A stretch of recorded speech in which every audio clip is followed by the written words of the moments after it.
નમસ્કાર વિદ્યાર્થી મિત્રો, સ્વાગત છે આપ સર્વેનું ડિજિટલ પ્લેટફોર્મ સુધીર સર બાયોલોજીમાં. ઘણા બધા લાંબા બ્રેક પછી આપણે ફરીથી મળીએ છીએ બિકોઝ ઓફ ઉત્તરાયણ વેકેશન અને મેની રીઝન્સ કે આપણે વચ્ચેના જે દિવસો છે એની અંદર આપણે વિડીયો અપલોડ કરી શક્યા નહોતા. હવે આપણે ધોરણ 12ની અંદર એક અગત્યનું ચેપ્ટર નંબર 11 બાયોટેકનોલોજીનું ચેપ્ટર છે એની શરૂઆત કરેલી છે.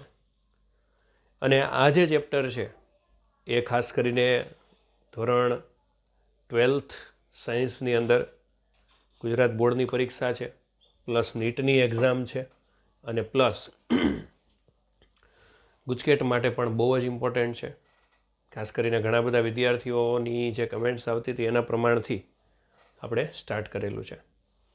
તો વધારે વાત ન કરતાં સૌથી પહેલાં તો ચેનલને સબસ્ક્રાઈબ કરો, તો જેથી કરીને આપણા જે લેટેસ્ટ વિડીયો અપલોડ થાય તો સરળતાથી તમે એની નોટિફિકેશન મેળવી શકો. એની માટે બેલ આઇકોન ઉપર ક્લિક કરજો. હવે શરૂઆત કરીએ તો લાસ્ટ લેક્ચરની અંદર આપણે બાયોટેકનોલોજી વિશે થોડી એવી માહિતી લીધી હતી. લિંગી પ્રજનન અને અલિંગી પ્રજનનની અંદર કઈ રીતે અલગ અલગ પ્રકારે ફેરફાર જોવા મળે છે અને લિંગી અને અલિંગી પ્રજનન છે એ એકબીજાથી કઈ રીતે અલગ પડે છે, કઈ રીતે ફાયદાકારક છે, કઈ રીતે નુકસાનકારક છે, એના વિશેનો આપણે અભ્યાસ કર્યો હતો. લાસ્ટ લેક્ચરની અંદર એવો પણ અભ્યાસ કર્યો હતો કે લિંગી પ્રજનન છે એની અંદર મુખ્યત્વે જોવા જઈએ તો સંતતિ છે એ પિતૃ કરતાં અલગ પડે. શા માટે? તો કે એની અંદર બે અલગ અલગ પ્રકારના પિતૃઓ ભાગ લે છે, મતલબ કે નર અને માદા. ઘણી વખત વનસ્પતિની વાત કરીએ તો એક જ પિતૃ દ્વારા અલગ અલગ બે પ્રકારના જન્યુનું નિર્માણ થતું હોય અને એ જન્યુના નિર્માણથી પણ અલગ અલગ પ્રકારે સંતતિ ઉત્પન્ન થતી હોય છે. હવે આજે આપણે નવો અભ્યાસ કરવાનો છે અને તે છે રિકોમ્બિનેન્ટ ડીએનએ. હવે રિકોમ્બિનેન્ટ ડીએનએ અથવા તો આને બીજા શબ્દમાં કહેવામાં આવે છે આરડીએનએ. સૌથી પહેલાં તો આરડીએનએ એટલે શું થાય? તો હું તમને એક સિમ્પલ એક્ઝામ્પલ આપું, બરાબર? તો અહીંયા આપણે આરડીએનએ વિશેનો અભ્યાસ કરવો હોય તો લાસ્ટ લેક્ચરમાં મેં તમને એવું કીધું હતું કે ફોર એક્ઝામ્પલ આપણે બીટી કોટન વિશેનો અભ્યાસ કરીએ છીએ તો આ જનીન છે પ્લાઝમિડ એ બીટી બેક્ટેરિયાનું જનીન છે, બરાબર? શેનું જનીન છે? તો કે બેક્ટેરિયાનું. અને એની અંદરથી વચ્ચેના ભાગમાં હું અહીંયા જે નવું એડ કરું છું એ કપાસનું ડીએનએ એડ કરું છું.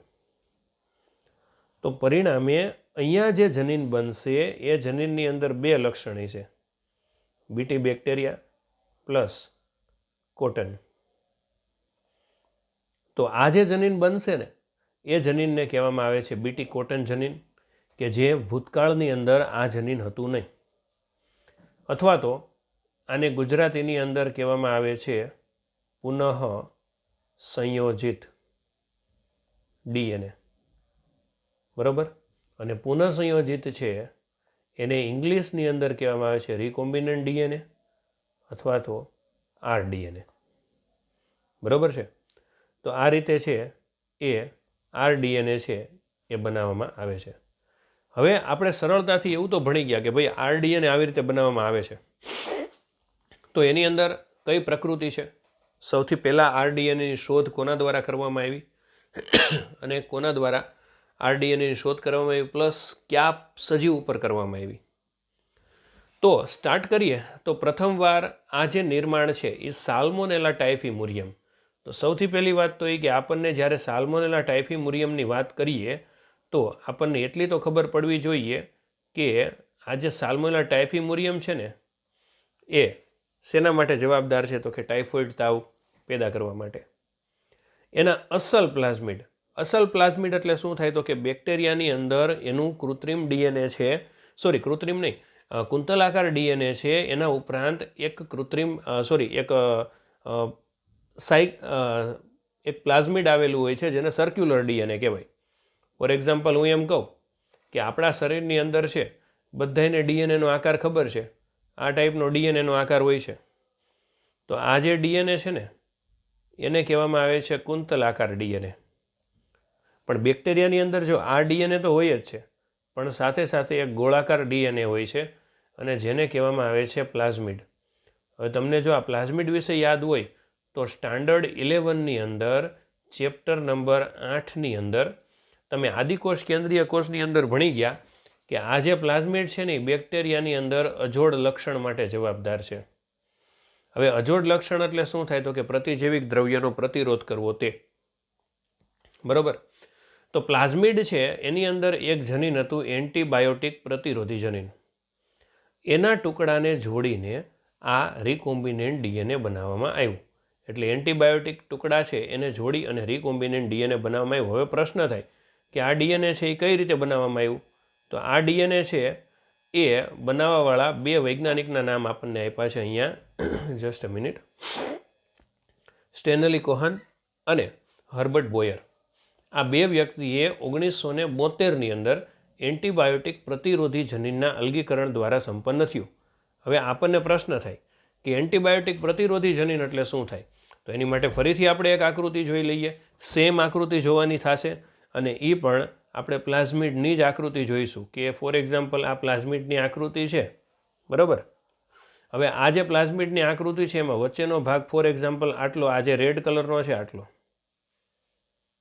બરાબર. આપણને બધાને ખબર છે કે ડીએનએ છે એની અંદર અલગ અલગ પ્રકારના ખંડો હોય છે અને જે અલગ અલગ લક્ષણોનું નિયમન કરે છે.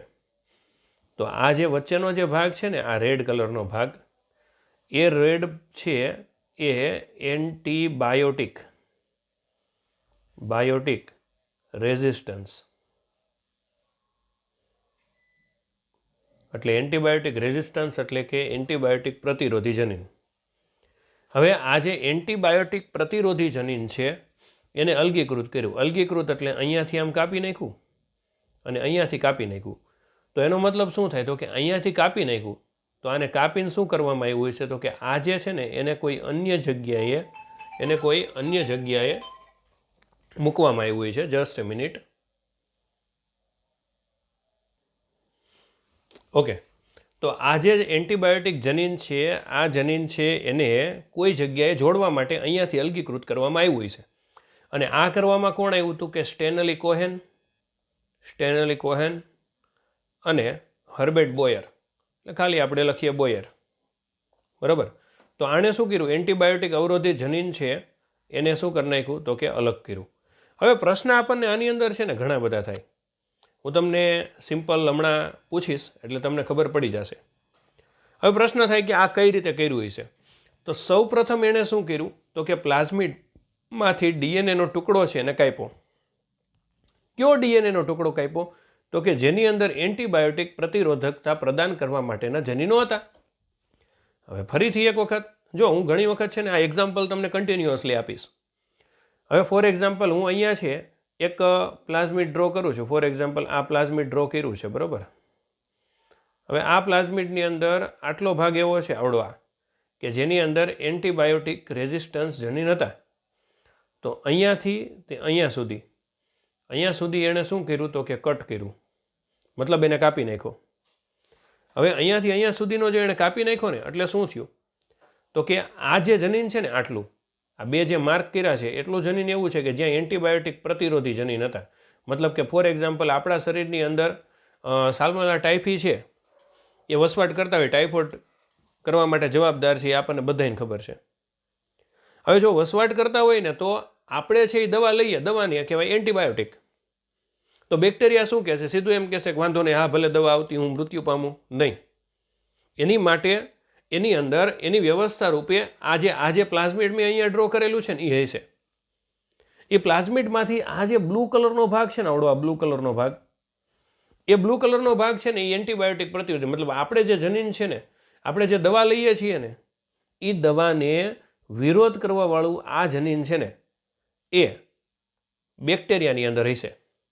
એટલે આપણે જે દવા લઈએ છીએ ને એ દવા સામે અહીંયાથી લઈ અને અહીંયા સુધીનો ભાગ છે એ વિરોધ કરે. બાકીનો આ ભાગ છે, આટલો આ બધા અલગ અલગ જે કટકા છે અલગ અલગ લક્ષણ માટે છે.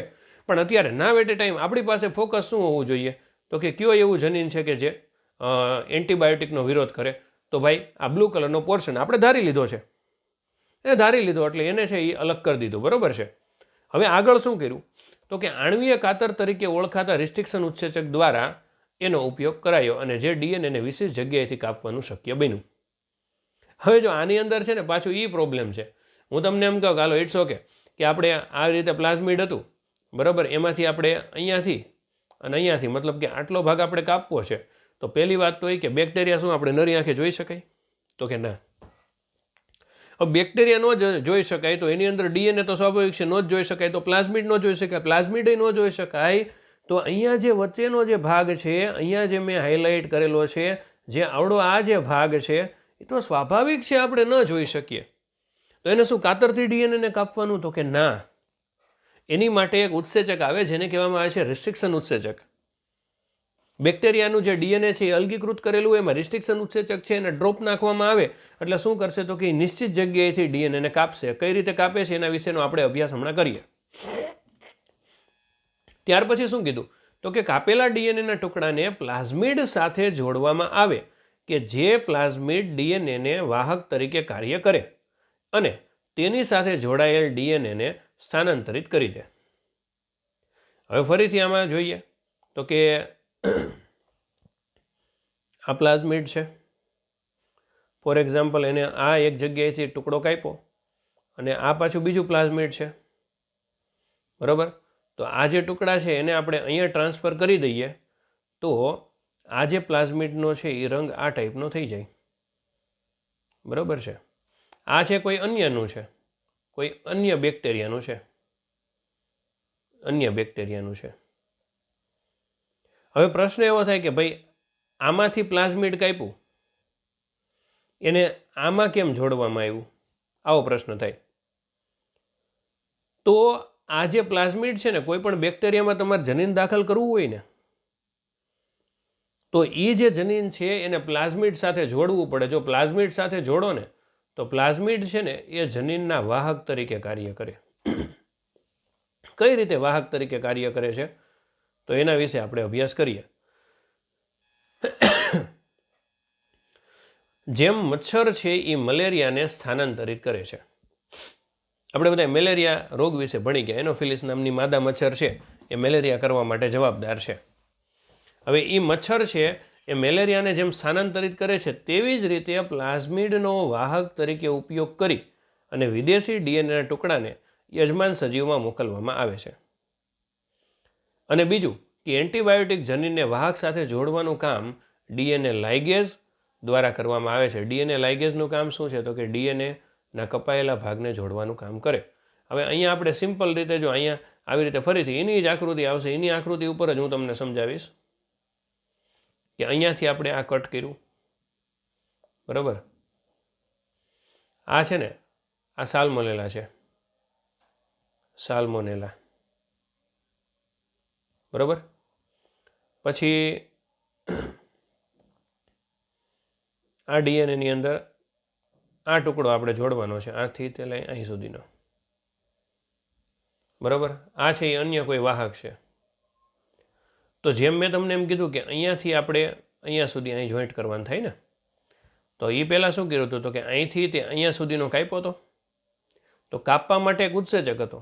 કયો હતો તો કે રિસ્ટ્રિક્શન. તો અહીંયા જેમ જોડ્યો ને, અહીંયા આપણે આમ જોડ્યો તો અહીંયા શું કહે ફેવિકોલ, ગમ, ફેવિક્વિક, એરેડાઇઝ એનો ઉપયોગ થશે તો કે ના. અહીંયા પણ એક ઉત્સેચકનો ઉપયોગ થશે જે ઉત્સેચક છે ડીએનએ લાઇગેઝ.